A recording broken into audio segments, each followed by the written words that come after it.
So human female reproductive system.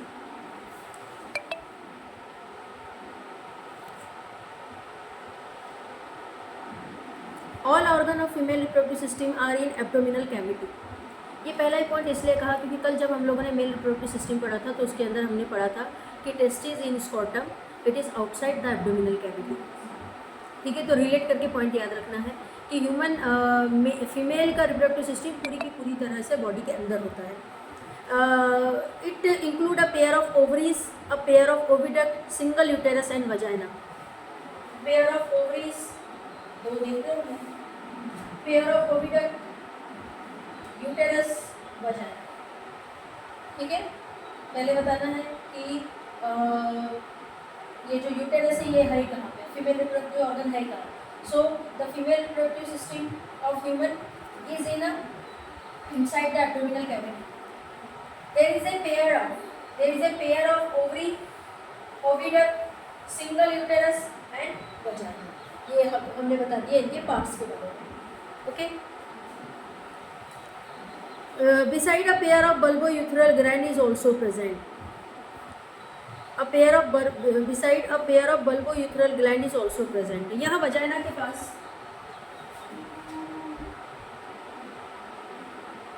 एक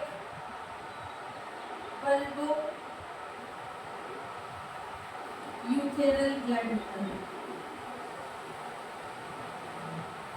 ठीक है, पेयर में होता है, ये दो होते हैं. Generally, every month an ovum is released in abdominal cavity, alternate from each ovary. अब में यहाँ पे एक नया वर्ड यूज हुआ है बच्चों, अंडरलाइन करो, ओवम, OVUM.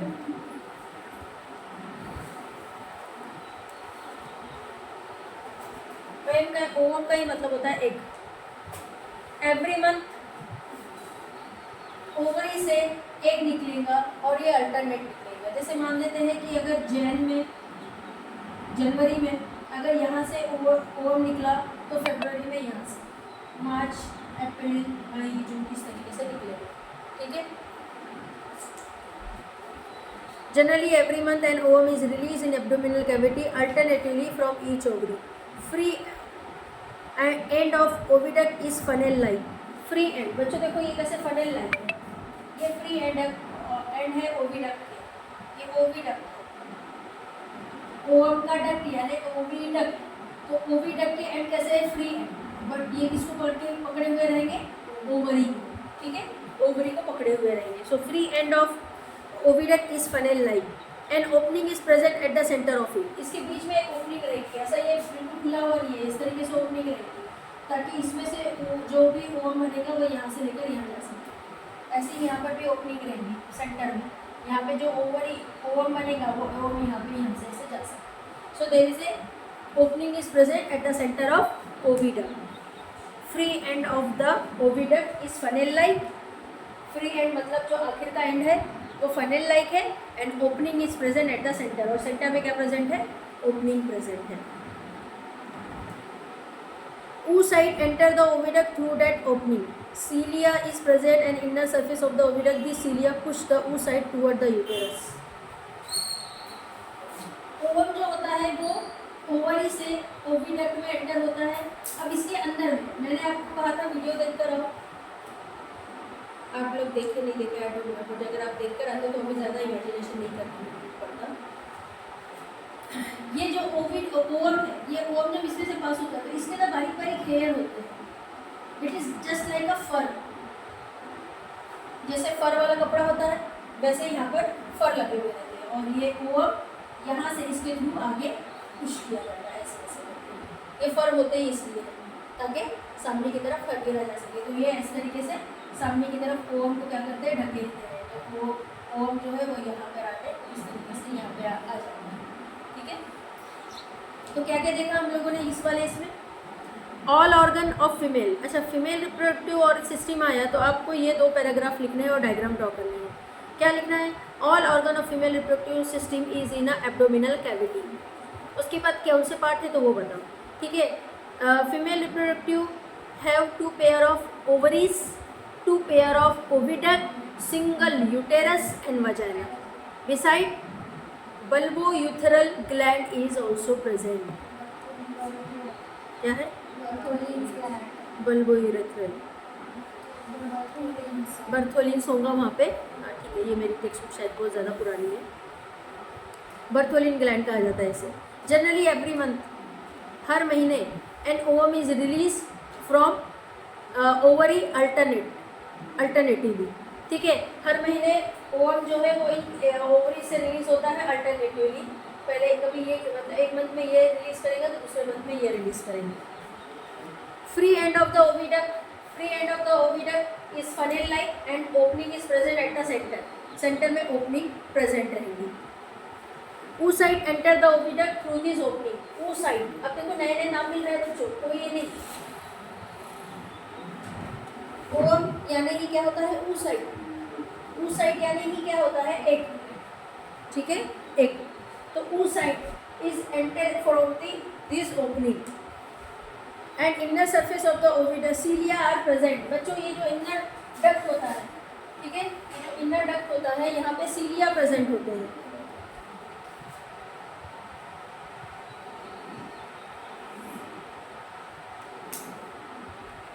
ये जो इनर डक्ट होता है यहाँ पर सीलिया प्रेजेंट होते हैं ऐसे फर लाइन। तो जो ओविडक्ट आता है, जो उस साइड आता है, वो यहाँ से ढकेल ढकेल के सामने की तरफ जाकर वीडियो जरूर देख लेना, उससे आपको सीलिया समझ में आएगा। सीलिया का मतलब क्या होता है, ठीक है, लाइक अ फर की तरह होता है। जब क्योंकि इसको पैर नहीं है ना उस साइड को कि दौड़ते हुए चला गया, इसको पैर नहीं है, लोकोमोशन कैसे करेगा, कैसे जाएगा वहाँ तक, इसको यहाँ आगे वेट करना है स्पर्म का। यहाँ पे स्पर्म आएगा और यहाँ पे होगा फर्टिलाइजेशन, ठीक है, फर्टिलाइजेशन का भी वीडियो डाला है मैंने, वो भी देख लेना है आपको। तो ये दोनों कंबाइन कैसे होंगे, तो यहाँ पे इसको वेट करना है, तो ये कैसे दौड़ के थोड़ा जाएगा, उसको पैर थोड़ी ना है, तो यहाँ पर इसको ये सीलिया के थ्रू ढकेला जाएगा। This cilia push the oocyte toward uterus, लिखा हुआ है this cilia push the oocyte toward uterus. अब ये पॉइंट सारे पढ़ो और इसमें कोई डाउट आता है तो पूछो, अदरवाइज हम लोग चलते हैं गैमेट फॉर्मेशन पे। जल्दी फटाफट नोट पढ़ो।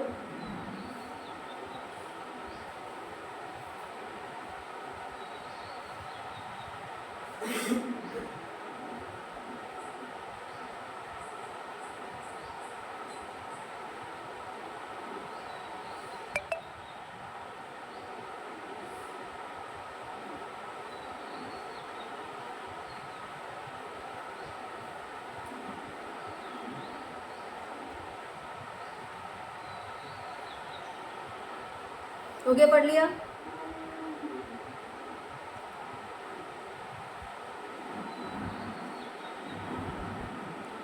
क्लियर है? याद हो जाएगा? ठीक। अब चलते हैं गैमेट फॉर्मेशन पे कि गैमेट कैसे फॉर्म होता है। Both gametes sperm and ovum are form by meiosis. ये हमने पहले ही चैप्टर में पढ़ लिया था कि जर्म सेल, इसको गैमेट्स भी कहते हैं, ये किससे फॉर्म होते हैं, बाय मियोसिस। क्योंकि माइटोसिस मियोसिस का मेजर डिफरेंस ही क्या है, माइटोसिस से सेम नंबर ऑफ क्रोमोसोम बनते हैं और मियोसिस से हाफ नंबर ऑफ क्रोमोसोम बनते हैं। इधर look at here, half number of chromosome बनते हैं, ठीक है। So both gamete sperm and ovum is form by meiosis. Sperm are produce in the testis of male from beginning of maturation to till death. कल मैंने आपको बताया था sperm कहाँ बनते हैं, टेस्टिस से, ठीक है। तो मेल और फीमेल में यही एक बहुत बड़ा डिफरेंस है कि एक 80 साल का मैन किसी से मैरी करे, शादी करे, ठीक है, और अगर वो मैन हेल्दी है तो उसको बेबी हो सकते हैं, ठीक है। अगर वो मैरी कर रहा है, शादी कर रहा है किसी 25 साल 30 साल की लेडी से, और होता ही है दुनिया में, तो वो उसे बेबी हो सकते हैं। बट अगर कोई 50 साल की लेडी शादी करे तो फिर उससे कॉम्प्लिकेशंस हो जाते हैं, वो नॉर्मल बेबी नहीं डेवलप बर्थ दे सकती। क्यों ऐसे? जैसे कि आपने देखा होगा कि पहले के राजा महाराजा और पहले के जो नवाब लोग थे, ठीक है, 80-80 साल की उम्र में शादी करते थे और उनकी कई बीवियाँ रहती थी।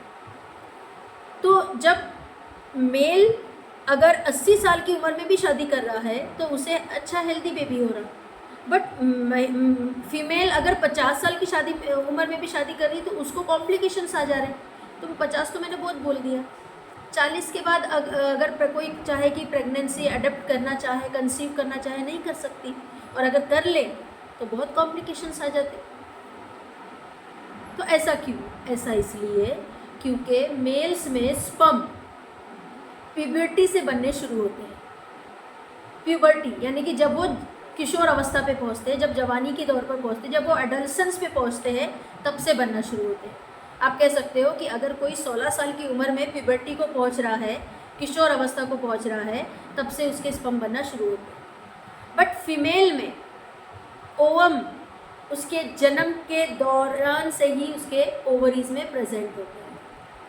मतलब वो जितने साल की फीमेल होंगी उतने साल उसका ओवम पुराना होगा। क्यों? क्योंकि वो ओवम, वो एग, वो oocyte कब से उसके शरीर के अंदर है? बर्थ से, जन्म से। अगर कोई लेडी 40 साल की उम्र में 40 साल की उम्र में अगर सपोज कोई प्रेगनेंसी कंसीव करना चाहती है, तो उसका जो ओवम है 40 साल पुराना है, इसलिए तो डिफ़िकल्टी होगी ना। बट अगर कोई मैन 60 साल की उम्र में शादी करे किसी 30 इयर्स की लेडी से, तो उसका जो बेबी रहेगा वो हेल्दी रहेगा। क्यों? क्योंकि यहाँ पर मेल में स्पर्म बनकर रहते नहीं हैं, वो तुरंत क्रिएट होते हैं। ओके, वो जब वो कब से बनना शुरू होते हैं? जब वो प्यूबर्टी को पहुँचते हैं, और तब से फिर वो कंटिन्यू, पहले से बने हुए नहीं रहते। ओके, वो एज पर कंडीशन वो बनते रहते हैं। बट फीमेल में एग पहले से ही बने हुए हैं। सिर्फ क्या हो रहा है कि जब वो प्यूबर्टी को पहुंच रही है फीमेल, तब वो मैच्योर होकर यहाँ से रिलीज होकर आ रहे हैं। डिफरेंस समझा कि क्या, क्यों ऐसा है, क्यों ये भेदभाव है, क्यों ऐसा कॉम्प्लिकेशंस है? इसीलिए शादी की जो सही उम्र बताई गई है वो है 18 से 25। अगर कोई 30 की उम्र में भी शादी करे, तो उसको अगर वो प्रेगनेंसी अडॉप्ट करती है तो उसे बहुत सारे प्रॉब्लम क्रिएट, मेडिकल प्रॉब्लम्स हो जाएंगे। तो ये जो लाइन है, sperm are produce in testis of men from beginning of maturation till death, और डेथ तक के ये प्रोड्यूस होते रहते हैं sperm. However in case of womens at the time of birth there are 2 to 4 million immature oocyte। मतलब जब baby girl birth लेती है तो उसके ओवरी में 2 to 4 million immature oocyte present होते हैं। 2 to 4 मिलियन, और हर महीने एक रिलीज हो रहा अल्टरनेटिवली। मतलब एक साल में कितने रिलीज हो रहे? 12। और अगर कोई 10 साल में कितने होंगे? 120। और हम 20 साल का ले लेते हैं, कितने हुए? 12 दूनी 24, 240। 4 साल अपन ले लेते हैं 40 साल का, कितने हुए? 48, 480। मतलब किसी लेडी के 40 साल की उम्र में, ठीक है, 40 साल भी नहीं, यहाँ पे मान लेते हैं कि वो मैच्योर हो गई 12 साल में, ठीक है। तो 12 साल से आप 40 साल पकड़े तो ये हो जाएंगे 42 ईयर्स, ठीक है। तो 12 से नहीं 52 आई थिंक, है ना। 12 से 22, 10 साल, फिर 32, 42, 52 साल, ठीक है। 52 साल तक के हर महीने अगर हम लोग oocyte पकड़े तो 480, मतलब एक वुमेन के पूरे जीवन काल में वो कितने एग प्रोड्यूस कर पाई, मतलब कितने oocyte रिलीज कर पाई? 4, कितने? 480। कितने रिलीज कर पाई? 480। अगर 480 के 480 स्पर्म से फर्टिलाइज कर जाते तो उस लेडी को कितने बच्चे होते? है ना, होते ना। फर्टिलाइजेशन के बाद होगा क्या? जायगोट बनेगा, जायगोट से बेबी बनेगा। पूरे जीवन काल में जब से वो मैच्योर हुई तब से लेकर 52 ईयर्स तक के उसने पूरे जीवन काल में 480 oocyte अपने ओवरी से रिलीज किया, वो 480 रिलीज़ किया, अगर 480 के 480 स्पर्म से रिएक्ट कर जाते तो उस लेडी को 480 बच्चे होते, और इस दुनिया में ऐसी कोई लेडी नहीं है जिसको 480 बच्चे हो। तो क्या होता है, ठीक है, तो अगर वो 12 साल की उम्र में अगर मैच्योर हो भी रही है तो उसकी शादी एटलीस्ट 10 साल के बाद होगी ना, 22 साल में होगी ना, ठीक है। तो वो एक मतलब वो साइड जो है ना वो वेस्ट हो जाते हैं, ठीक है। फिर उसके बाद शादी के बाद भी अगर उसकी इच्छा है एक बेबी रखने की, 2 या 3, तो सिर्फ 3 या 4 ही उस साइड स्पर्म के साथ कंबाइन हो पाएंगे, बाकी के पूरे जो है वो रिलीज मतलब वेस्ट हो जाते हैं। तो 2 से 4 मिलियन थे, ठीक है, और यहाँ रिलीज कितने कर रही है, 480, क्योंकि बच्चों इसके अंदर 2 to 4 मिलियन जो ओवरी है, उस साइड है, पूरे के पूरे थोड़ा ना मैच्योर होते हैं, ठीक है। कुछ तो मैच्योर होने से पहले ही मर जाते हैं, सिर्फ वही रिलीज होते हैं जो मैच्योर है। ये बिल्कुल ऐसे ही, ठीक है, कि जैसे हम लोगों ने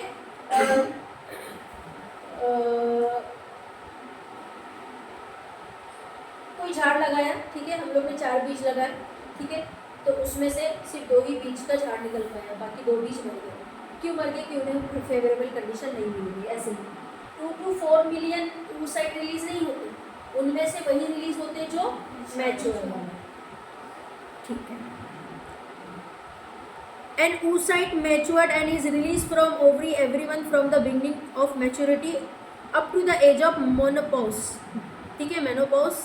अब ये क्या, अब देखो मेल और फीमेल में यही डिफरेंस है। मेल में जो स्पर्म है वो उसकी प्यूबर्टी से टिल डेथ तक के बन रहे हैं, बट फीमेल में जो oocyte है वो उसके बर्थ से लेकर सिर्फ कब तक रिलीज होंगे, मोनोपॉज। अब मोनोपॉज क्या है, एक वुमन की ज़िंदगी में एक स्टेज, एक एज ऐसी आती है जब उसका रिप्रोडक्टिव सिस्टम काम करना बंद कर देता है, उसको कहते हैं पॉज, मेनोपॉज। ये कुछ 45 से 50 साल की उम्र में आता है, मतलब 50 साल के बाद कोई लेडी बच्चा पैदा कर ही नहीं सकती क्योंकि उसका रिप्रोडक्टिव सिस्टम पूरी तरीके से फंक्शनलेस हो जाता है, ठीक है।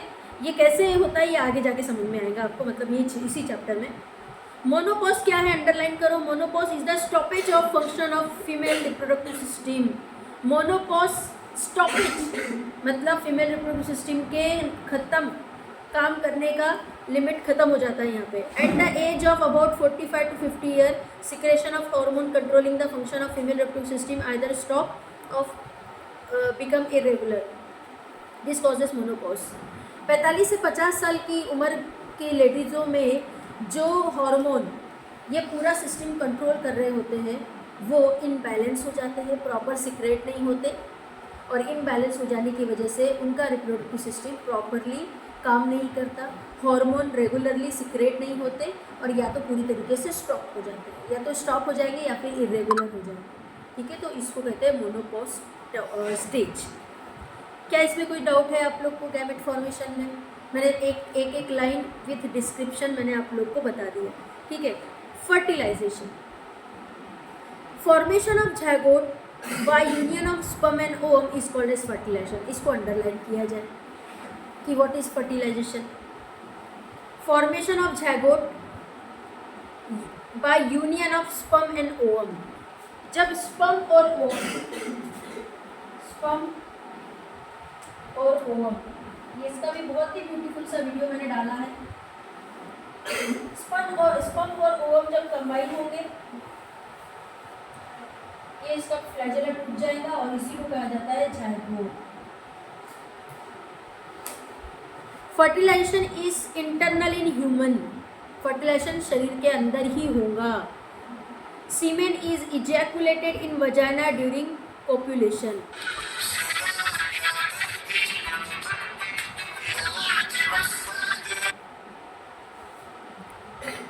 सीमेन जो है वो वुमेन के शरीर में एंटर करेगा। Sperm in the number of few million start their journey by the route of vagina uterus ओविडम। जब मेल का सीमेन वजाइना में एंटर करता है फीमेल के, तब मिलियंस ऑफ स्पर्म, कम से कम हजारों की संख्या में स्पर्म जो है वो रन करेंगे और उनको पहुंचना है यहाँ पर। क्योंकि यहाँ पर उस स्पर्म की फ्रेंड जो है वेट कर रही है, ठीक है, मिलियंस ऑफ वेट कर रहे हैं, सारे स्पर्म दौड़ लगाए, इसमें से वही जीतेगा, मतलब रेस यहीं से शुरू हो जाती है, ठीक है, इंसान की रेस यहीं से शुरू हो जाती है। ओके, स्पर्म दौड़ लगा रहे क्योंकि सभी को किसके पास पहुंचना है, ओवम के पास। हजारों में से सिर्फ एक ही कामयाब होगा फर्टिलाइजेशन करने के लिए, एक ही कामयाब, ऐसे नहीं कि सारे सब भिड़ जाएंगे इसमें, एक ही कामयाब होगा और वो ओवरलैप कर लेगा इसके साथ और फिर बना लेगा झायगोट, ठीक है।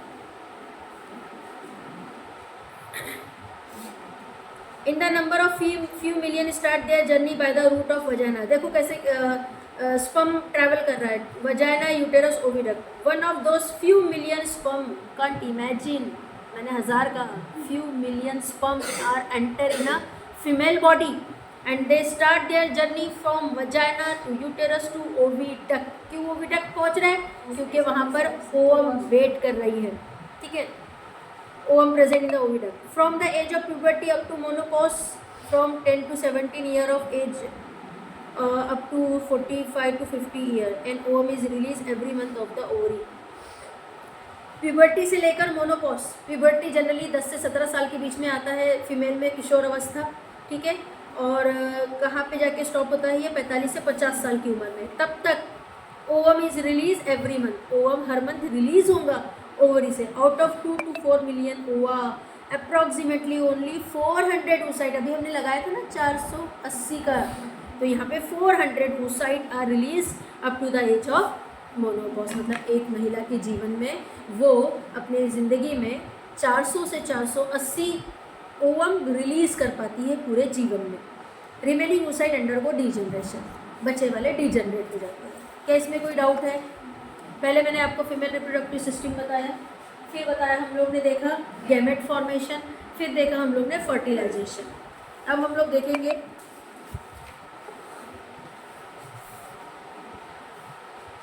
डेवलपमेंट ऑफ बर्थ, फिर डू यू नो पे आएंगे हम लोग। Development of birth, the zygote form after fertilisation in the oviduct undergo repeat mitotic division and embryo is form. अब बच्चों जाइगोट बन गया है यहाँ पे, ठीक है, यहाँ पर स्पर्म आया, ये दोनों ने मिलकर जाइगोट बना लिए। अब ये जाइगोट क्या होगा, डिवाइड होगा, रीडिवाइड होकर, अच्छा अब ये मेयोसिस से डिवाइड रीडिवाइड होगा या माइटोटिक से होगा, माइटोसिस होगा, और ये क्या बन जाएगा, एक एंडोस्पर्म या एम्ब्रियो बन जाएगा,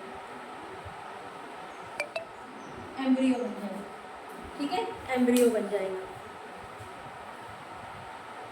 Meanwhile, it is pushed toward the uterus. Once it reaches the uterus, it is implanted and further develop occur after implantation. An organ called as placenta is formed for supply of food material during the growth in uterus. Embryonic development is completed approximately within the 9 months after the fertilization. चलो ठीक है, क्या बोल रहा है, जैसे ही embryo बना अब इसे ना यूटेरस की तरफ ढकेल दिया जाएगा कि जाओ यूटेरस की तरफ, क्योंकि अब ये बड़ा बेबी बनेगा, ठीक है। तो यहाँ पर ये यूटेरस आता है और एक फिंगर लाइक प्रोजेक्शन बनाता है खुद को इसमें धंसाने के लिए। ये एम्ब्रियो कितना होशियार है, एक फिंगर लाइक प्रोजेक्शन बनाएगा खुद को इसके अंदर धंसाने के लिए, क्योंकि अगर इसने इसमें इसको अपनी जड़ें नहीं बनाई, अपने आप को इम्प्लांट नहीं किया, तो ये गिर जाएगा और खत्म हो जाएगा, मिसकैरेज हो जाएगा, समझे।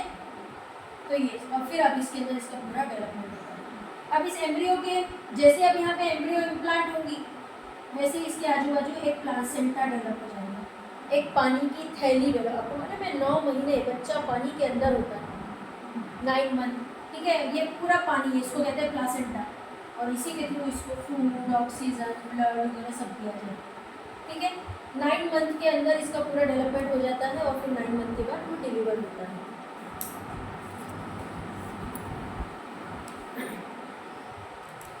तो मेस्ट्रुअल साइकिल देखने से पहले हम लोग देख लेते हैं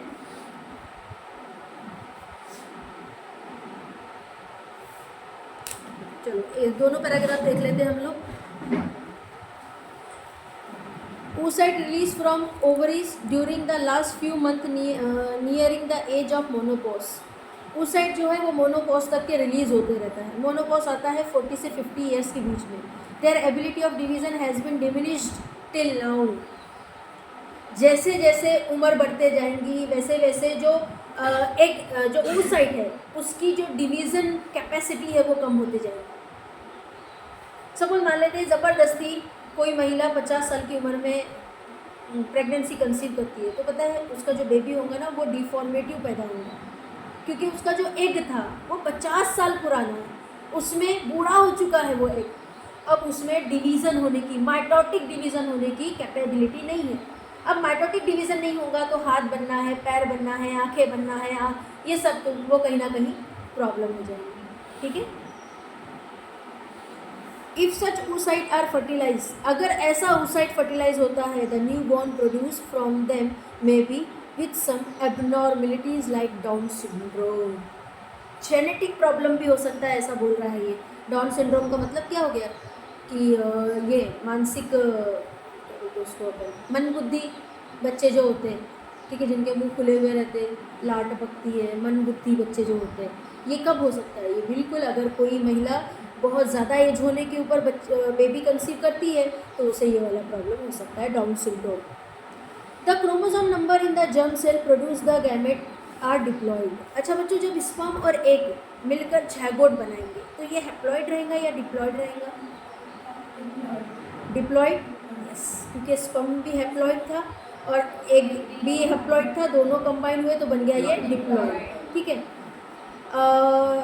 ह्यूमन बॉडी के अंदर 22 पेयर ऑटोजोम होते हैं और एक होता है सेक्स क्रोमोसोम। ठीक है। तो अगर सपोज हम लोग कैलकुलेट करें यहाँ पर, ये है मेल और ये है फीमेल। अगर हम इनके सेक्स क्रोमोसोम, इसमें है XY और इसमें है XX, और इनको कंबाइन करें हम लोग,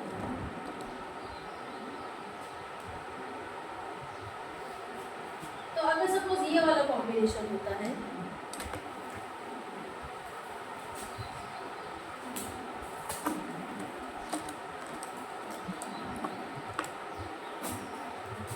अगर ये वाला कॉम्बिनेशन होता है, कभी भी ऐसे ही होगा ना कि जो स्पर्म रहेगा उस स्पर्म में हो सकता है ये वाला X आ जाए और जो ओवम है उसमें ये X, तो यहाँ पे मिलेगा X और यहाँ पे मिलेगा X। तो अब तो क्या बनेगी? फीमेल बेबी बनेगी। ठीक है। बट अगर सपोज मान लेते हैं ये वाला क्रोमोसोम इस वाले क्रोमोसोम से मिल जाए, ठीक है, तो ये बनेगा XY, तो यहाँ पर बनेगा मेल बेबी। ओके। तो इससे ये समझ में आ रहा है हमें कि for female and male baby, male is whole sole responsible, क्योंकि फीमेल तो जितने भी कॉम्बिनेशन होंगी X ही देंगी, बट मेल के पास दो ऑप्शन है, वो X भी दे सकता है और Y भी दे सकता है। ठीक है। तो female not decided the gender of baby. Okay, this is whole sole is depend on male because male have a 2 type of chromosome. ठीक है। अब चलो हम लोग देखते हैं, अब देखो वो लाइन आ गई जो मैं बोल ही रही थी। टेक्स्ट बुक क्वेश्चन लिख लो, ऑलवेज रिमेंबर पे लिखो एक पॉइंट, पेज नंबर 31 पे जो ऑलवेज रिमेंबर का बॉक्स है, पेज नंबर 31 पे ऑलवेज रिमेंबर का जो बॉक्स है वहाँ पे लिखो TBQ, लिखो capital T, capital B, capital Q। इसका फुल फॉर्म है टेक्स्ट बुक क्वेश्चन। अब टेक्स्ट बुक में एक क्वेश्चन है आपके, ठीक है, क्या क्वेश्चन है टेक्स्ट बुक का?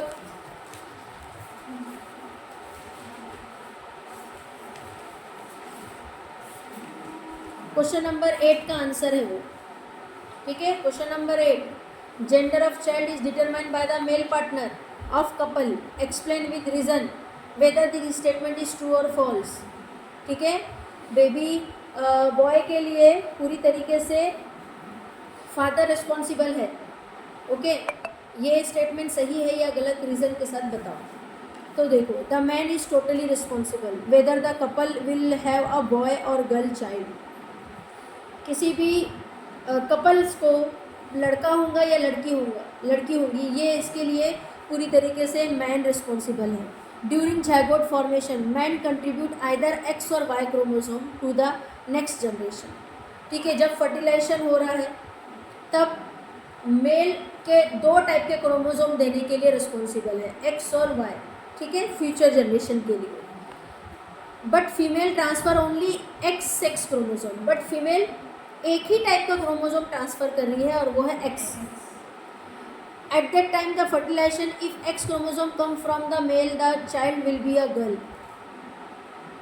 अब फीमेल तो एक्स ही दे रही है, अब अगर मेल की तरफ से एक्स आया तो फीमेल में भी, और अगर मेल की तरफ से वाई आया तो मेल में भी।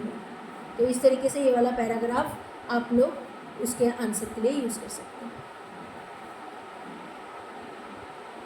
चलो अब हम लोग देखने जा रहे हैं मेंस्ट्रुअल साइकिल, और वहाँ पे भी लिख लो आप लोग TBQ, क्योंकि ये भी एक टेक्स्ट बुक क्वेश्चन है। ओके, टेक्स्ट बुक क्वेश्चन है।